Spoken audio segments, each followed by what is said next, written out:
अस्सलाम वालेकुम स्टूडेंट्स, कैसे हैं आप सब? ठीक हैं, खैरियत से हैं? उम्मीद करता हूं कि आप बिल्कुल ठीक ठाक होंगे। स्टूडेंट, जैसे कि आप जानते हैं कि हम डिस्कस कर रहे थे अबाउट सिंबल। हमने लास्ट टाइम डिस्कस किया था सिंबल के बारे में।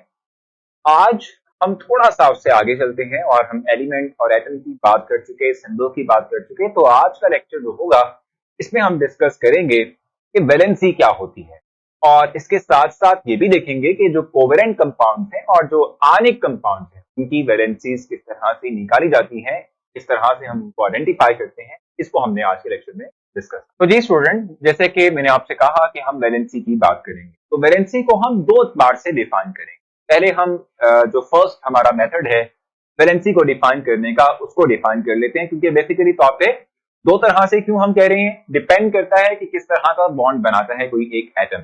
थोड़ा सा आपको याद होगा कि ऑर्गेनिक केमिस्ट्री में मैंने आप लोग के साथ एक टर्म जो है शेयर की थी, कोवेलेंट की। तो मैं चाहूंगा थोड़ा सा उसको रिकॉल करें और फिर हम जाएंगे डेफिनेशन की तरफ वैलेंसी की, ताकि समझने में हमें आसानी हो जाए कि हम दो डेफिनेशन क्यों कर रहे हैं वैलेंसी की। ठीक है, देखिएगा। देखो, अगर हम किसी एक एटम की बात करते हैं, जैसे मैंने उस वक्त भी एग्जांपल हाइड्रोजन की दी थी, मैं इस वक्त भी एग्जांपल हाइड्रोजन की ही दूंगा। देखो, अगर हम बात करते हैं किसी एक एटम की, ठीक है, तो हम ये बात कहते हैं कि एक एटम जो है वो स्टेबल कंसीडर होता है, यानी कि वो स्टेबल से मुराद ये है कि वो खुद से आजादाना तौर पे रह सकेगा, एक एटम की फॉर्म में रह सकेगा अगर उसका शेल, आखिरी शेल फुल हो। फुल से मुराद ये है कि या तो वो 2 इलेक्ट्रॉन कैरी कर रहा होगा आखिरी शेल में, या वो आखिरी शेल में 8 इलेक्ट्रॉन कैरी कर रहा होगा। ठीक है, मैं आपसे ये बात कह रहा हूं, फिर से दोहरा देता हूं, मुश्किल नहीं है, आसान है, चीजों को समझने की कोशिश करना है। ठीक है, मैं आपसे ये बात कह रहा हूं कि हम एक एटम की बात करते हैं, तो हम कहते हैं कि एटम वो स्टेबल होता है कि जिसके आखिरी शेल में इलेक्ट्रॉन्स जो हैं या तो वो 2 हों, या फिर हम कहते हैं कि उसके आखिरी शेल के अंदर इलेक्ट्रॉन 8 हों। 8 या 2 होने से वो स्टेबल हो जाता है, वो एक इंडिपेंडेंट, खुद से आजादाना तौर पर रहने वाला एटम जो है वो बन जाता है। ठीक है, अगर हम हाइड्रोजन की बात करते हैं तो हम कहते हैं कि हाइड्रोजन का एटॉमिक नंबर 1 है। अब चूंकि हाइड्रोजन का एटॉमिक नंबर 1 है, तो हम ये बात कहते हैं कि इसके आखिरी शेल में भी सिर्फ 1 इलेक्ट्रॉन होगा। तो अभी जो मैंने बात कही कि वो एटम स्टेबल होंगे जिसके आखिरी शेल में 2 इलेक्ट्रॉन हो या 8 इलेक्ट्रॉन हो। तो इसके शेल में तो सिर्फ 1 इलेक्ट्रॉन है आखिरी शेल में, तो ये स्टेबल नहीं हुआ। अब ये कैसे स्टेबल करेगा अपने आप को? ये अपने ही तरह के किसी और एटम के साथ इस 1 इलेक्ट्रॉन को शेयर कर लेगा, जिससे कि इसका भी ऑर्बिटल कंप्लीट हो जाए, दूसरे ऑर्बिटल का भी भला हो जाए, और दूसरे एटम का भी भला हो जाए, उसका भी ऑर्बिटल कंप्लीट हो जाए। जैसे कि हमने उस दिन भी देखा था। हम एक और हाइड्रोजन देख लेते हैं, इसका भी एटॉमिक नंबर 1 है। अब ये दोनों आपस में एक एक इलेक्ट्रॉन्स को शेयर कर देंगे, जिससे कि क्या होगा, इनका आखिरी शेल कंप्लीट हो चुका है, and now both hydrogen atoms are stable and they exist in H2 form, जिसको हम कंपाउंड कह रहे थे। ठीक हो गया? अच्छा, तो ये है, ये जो हमारे पास शेयरिंग ऑफ इलेक्ट्रॉन से अटैचमेंट हुई है एटम्स की, और जिससे कि हमारे पास कंपाउंड बना है, हम कोवेलेंट कहते हैं। याद रखिएगा, कोवेलेंट कहते हैं। ठीक है, एक ये है। एक और भी जो हमारे पास होती है वो है आनिक की। अब आनिक क्या होता है? डिसलाइक मैं आपको एग्जांपल देता हूं। सोडियम की बात करते हैं। सोडियम एक एटम है, ठीक है, सोडियम एक एटम है जिसका सिंबल हम Na राइट करते हैं। एटॉमिक नंबर इसका 11 है। इसके पहले शेल में 2 इलेक्ट्रॉन होते हैं, दूसरे में 8 होते हैं, और तीसरे में सिर्फ 1 इलेक्ट्रॉन होता है। ठीक है, इसके आखिरी शेल में कितने इलेक्ट्रॉन है? Just only 1 electron. It carries only 1 electron. ठीक है, सिर्फ इसके पास 1 इलेक्ट्रॉन है। ठीक है, हम ये बात कहते हैं क्योंकि इसका आखिरी शेल जो है वो सिर्फ 1 इलेक्ट्रॉन कैरी करे, तो स्टेबल तो ना हुआ। ठीक है, तो फिर क्या होगा कि फिर ये अपना एक आखिरी इलेक्ट्रॉन भी दे देता है, किसी और एटम को डोनेट कर देता है। ठीक है, इलेक्ट्रॉन रिलीज करेगा, इस पर पॉजिटिव चार्ज आ जाएगा। अब क्यों आएगा वो हमने समझना है इसी चैप्टर में। ठीक है, इलेक्ट्रॉन लूज कर देगा, दे देगा। ठीक है, इसने इलेक्ट्रॉन दे दिया। ठीक है, और जो इलेक्ट्रॉन इसने दिया वो दूसरा एटम एक्सेप्ट कर लेगा। जैसा मैं आपको कहता हूं, क्लोरीन की बात कर लेते हैं। इसका एटॉमिक नंबर 17 है। कि पहले शेल में 2 इलेक्ट्रॉन, दूसरे में 8 इलेक्ट्रॉन, तीसरे में 7 इलेक्ट्रॉन होते हैं। ठीक है, तो जो इलेक्ट्रॉन सोडियम ने लूज किया था वो इलेक्ट्रॉन ये गेट कर लेगा, वो इलेक्ट्रॉन ये ले लेगा। ठीक है, अपने साथ, मतलब अपने अंदर ले लेगा। ठीक है, उससे क्या होगा कि इसके आखिरी शेल में 7 इलेक्ट्रॉन थे, इलेक्ट्रॉन एक्सेप्ट किया, नाउ इट विल बिकम्स 8। ठीक हो गया, तो इसके ऊपर चार्ज नेगेटिव आ जाएगा। अब ये भी स्टेबल, ये भी स्टेबल, बोथ आर स्टेबल। ठीक है, और एक पे पॉजिटिव चार्ज, एक पे नेगेटिव चार्ज, तो पॉजिटिव नेगेटिव चार्जेस एक दूसरे को अट्रैक्ट करेंगे, इससे जो बॉन्ड बनेगा दैट विल बी आयनिक। ये कोवेलेंट था, शेयरिंग ऑफ इलेक्ट्रॉन से बना। ये आनिक है क्योंकि इलेक्ट्रॉन देने यानी लॉस करने से या एक्सेप्ट करने से बना, तो इसे हम आनिक कहते हैं। ठीक है, तो इनकी बेस पे एटम्स जो हैं वो किस तरह से एक दूसरे से लिंक हो रहे हैं, कंपाउंड बना रहे हैं, स्टेबल कर रहे हैं अपने आप को। हमारे पास वैलेंसी की दो डेफिनेशन। ठीक है, मैं आपके लिए दोनों डेफिनेशन लिखूंगा, फिर एग्जांपल्स भी दोनों की दूंगा और समझेंगे भी दोनों की दोनों। ठीक है, तो आगे चलते हैं। अब हम आ रहे हैं टूवर्ड्स वैलेंसी डेफिनेशन। वैलेंसी की डेफिनेशन जब हम जाए तो देखिए जनाब, वैलेंसी की बात हम करते हैं। पहली डेफिनेशन राइट करता हूं मैं आप लोगों के लिए। The combining capacity of an atom with other atoms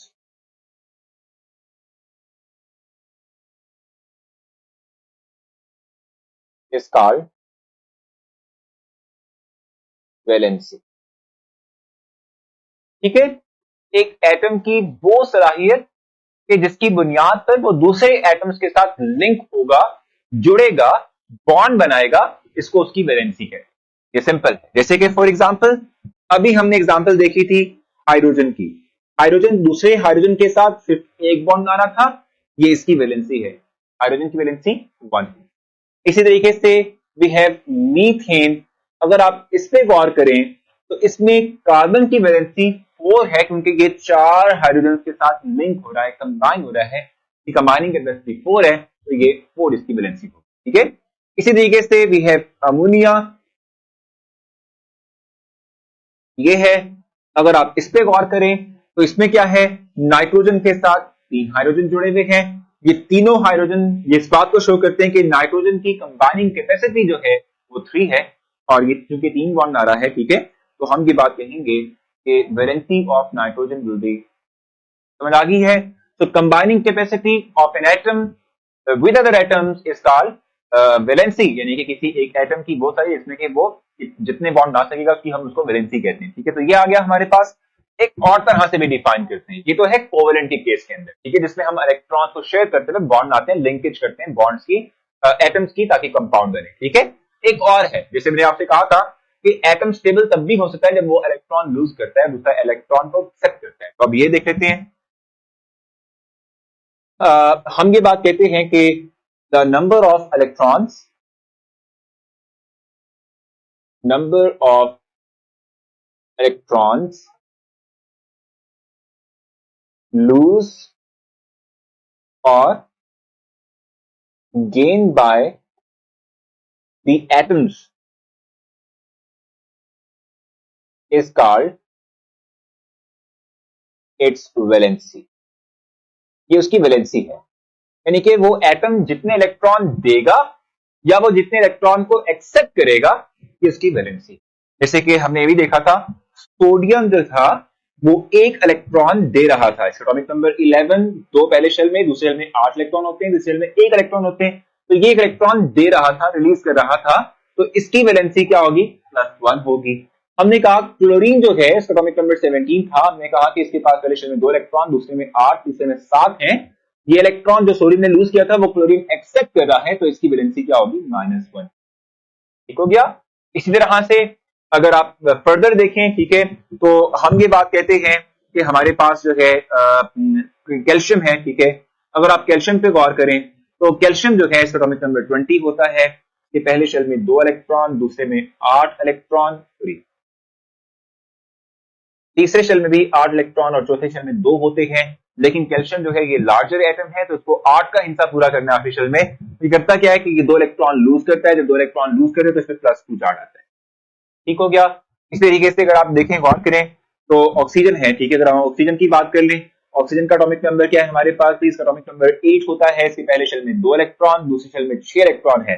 अब जो 2 इलेक्ट्रॉन कैल्शियम ने लूज किए वो 2 इलेक्ट्रॉन एक्सेप्ट करेगा, और इससे क्या होगा, इसका आखिरी शेल 8 का हिस्सा पूरा होगा, इसकी वैलेंसी -2 हो जाएगी। ठीक है, तो दोनों तरह से आपको समझाया कि जब भी क्या होगा वैलेंसी को डिफाइन करें तो ये लिख लें, the combining capacity of an atom with other atom is called, कहते हैं वैलेंसी। ठीक है, जिसमें कि एग्जांपल दी, हाइड्रोजन की वैलेंसी 1 है, कार्बन की वैलेंसी 4 है, नाइट्रोजन की वैलेंसी 3 है। तरीके से अगर आप इस पे गौर करें तो हम कहते हैं the number of electron loss और गेन बाय द एटम, ठीक है, इलेक्ट्रॉन किसी एक एटम ने कितने लूज किए हैं, कितने वो गेन करेगा, उसको हम उसकी वैलेंसी कहते हैं। जैसे कि चार्ज आता है किसी एटम पे, इलेक्ट्रॉन देने या लेने की वजह से जो चार्ज आता है, पॉजिटिव या नेगेटिव चार्ज आता है, इसको हम उसकी वैलेंसी कहते हैं। सो होपफुली आपको ये दोनों पॉइंट समझ आ चुके होंगे।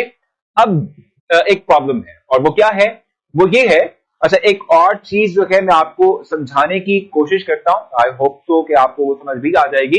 ये भी ध्यान में रखिएगा कि जब हम बात करते हैं पीरियोडिक टेबल की, ठीक है, तो पीरियोडिक टेबल में हमारे पास जो एलिमेंट्स हैं, ठीक है, उनमें जैसे हमने कहा भी कि जी हमारे पास मेटल्स और नॉन मेटल्स की हम बात कर रहे होते हैं। अगर हम इलेक्ट्रॉन लूज या गेन की बात करते हैं तो इनमें मेटल्स इलेक्ट्रॉन लूज करते हुए पॉजिटिव वैलेंसी शो करेंगे, ठीक है, और नॉन मेटल्स जो हैं, ठीक है, ये इलेक्ट्रॉन को एक्सेप्ट करते हुए नेगेटिव वैलेंसी को शो करेंगे। सो होपफुली ये पॉइंट भी क्लिक कर गया होगा माइंड में। लास्ट पॉइंट डिस्कस करता हूं, जिसके बाद हम इस जो है जो वैलेंसी का टॉपिक है इसको वाइंड अप करेंगे।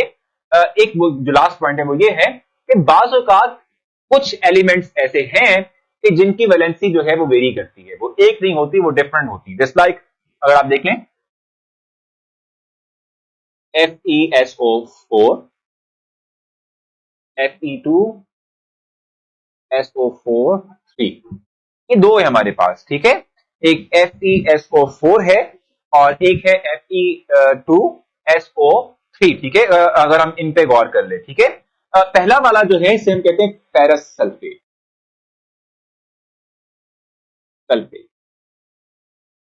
और दूसरा ये वाला जो है सो हम कहते हैं फेरिक सल्फेट।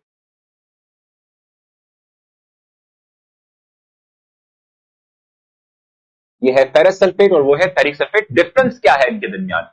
डिफरेंस ये है कि इसकी वैलेंसी +2 है और इसकी वैलेंसी +3 है। फर्क नजर आ रहा है आप लोगों को? दोनों डिफरेंट है, ठीक है, दोनों के दोनों डिफरेंट है। वैलेंसी ऑफ आयरन जो है वो वेरी कर रही है, फेरस और फेरिक, फेरस और फेरिक। तो इस तरह से बहुत से एलिमेंट्स ऐसे हैं पीरियोडिक टेबल के अंदर कि जिनमें हम देखते हैं कि जो वैलेंसी है इनकी एलिमेंट्स की वो डिफरेंट हो सकती है, वेरी कर सकती है। जिस लाइक आपने आयरन देखा, डिपेंड करता है कंपाउंड के ऊपर। और नॉर्मली हम देखेंगे जब हमने आगे चलते हुए डिटेल में एलिमेंट्स मुतालिक बात भी करनी है, तो उसमें जो दरमियान का जो हमारे पास पोर्शन है पीरियोडिक टेबल का, जिसको हम डी ब्लॉक भी कहते हैं, इसके एलिमेंट्स मोस्टली जो है वो डिफरेंट वैलेंसीज को शो करते हैं अपने डिफरेंट कंपाउंड्स के अंदर, ठीक है। सो होपफुली आपको ये तमाम पॉइंट समझ आए होंगे। इस रिलेटेड कोई भी क्वेश्चन बाकी रह गया तो आप मुझसे कांटेक्ट कीजिएगा, मैसेज कर दीजिएगा, आपको जरूर रिस्पांस दूंगा। अपना ढेर सारा ख्याल रखें। नेक्स्ट लेक्चर में मुलाकात होगी, तब तक के लिए खराब।